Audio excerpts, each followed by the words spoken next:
Muddy fields, torn up roads, and the Russians always on the heels of the retreating French columns. As dawn broke on another cold morning, battle-weary troops escort two of the Emperor's prize wagons to the safety of France. With the bridges tantalizingly close, the cry of "Where cavalry" goes up, and weary troops turn to once again fight off the Russian van.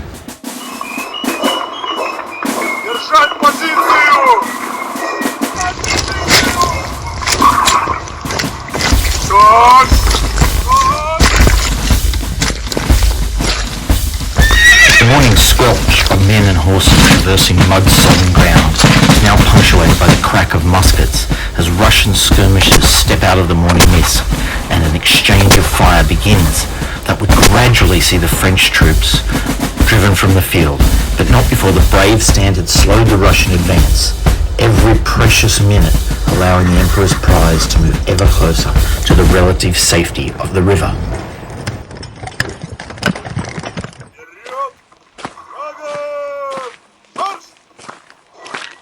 Across the field, the slow plod of Russian boots warily eye the French hussars, who tauntingly stamp their horses and flash sabres in the morning light, teasing the lines of green-clad infantry to join a deadly dance. A dance the Russian foot refused, preferring to march on towards lines of blue-coated troops that had hastily straddled the road. Likewise, the Russian hussars, protecting the flanks of their infantry, could not be drawn into the foolishness of an unsupported charge, their steely discipline maintaining order, patiently preparing for their moment of glory. Meanwhile, on the Russian left, cuirassiers purposely advanced towards their rival dragoons, who were only too happy to give heads to their horses and charge into the fray, foolishly pitting themselves against a rested and more heavily armoured foe. The French troopers, whilst at first giving as much as they took, were slowly overwhelmed in the ensuing melee, the heavier horse of the Russian giving them the edge in brutal mounted slashing and lunging of sabre from the saddle, the dragoons finally breaking and fleeing back towards the hastily constructed pontoon bridge and the relative safety of the far bank. The Russian heavies jeered their fleeing rivals and hungrily wheeled right through the gap left by the routed dragoons, setting their sights on the exposed flank of the French hussars. These hussars, who so eagerly had offered to dance with the Russian infantry only moments before, were about to become dessert, albeit a dessert that would bite back, as Russian heavies slammed into the French light cavalry's flank.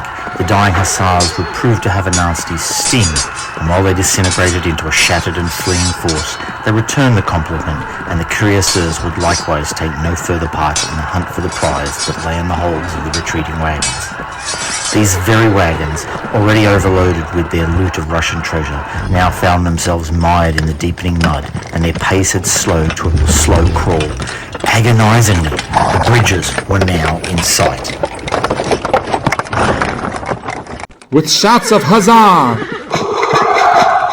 the thunder of hooves could once again be heard across the valley.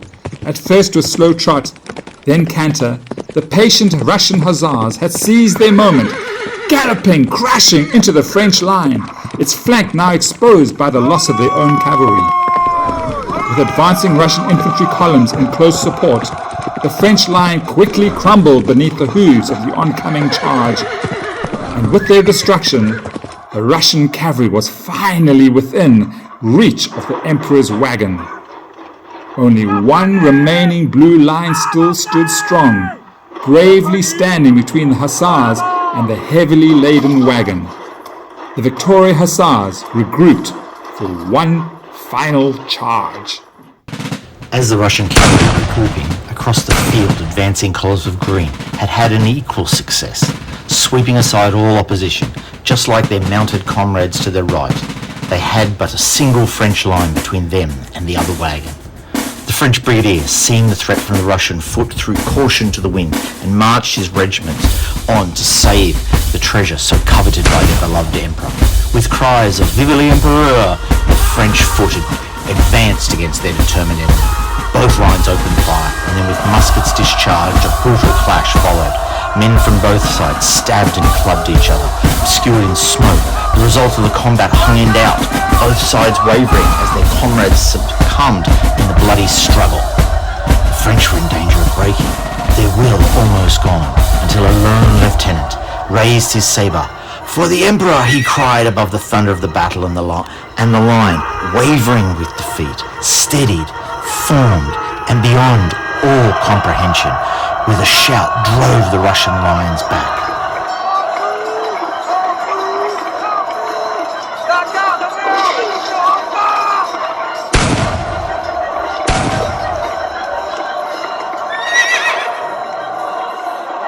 And with that, the wagon finally trundled across the safety of the pontoon bridge, the shattered remnants of both cavalry and infantry brigade in its wake.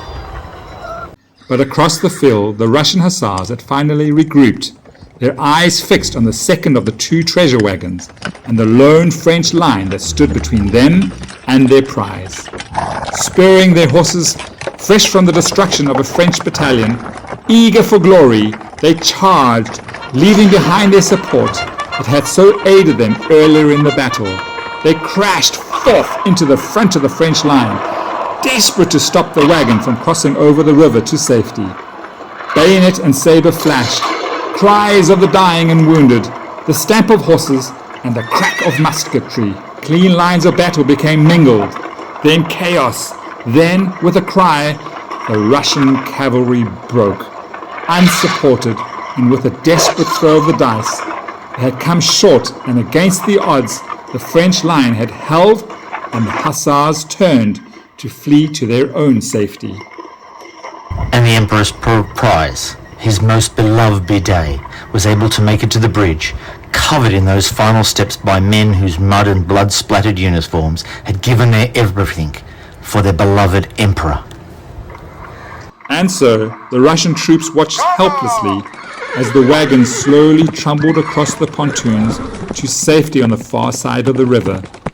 And although they could take comfort in having destroyed the French rearguard, trapped on the wrong side of the river as they covered the retreat, the prizes had been lost.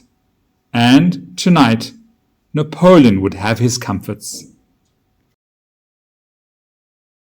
Thanks for watching, and we trust that you had as much fun watching our after-action report of this Valour and Fortitude game as Anthony and I had playing it.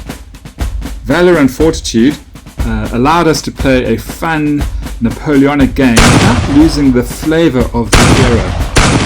I want to say thank you to my friend Anthony for hosting a really fun evening. You guys all take care and happy gaming! Bravo!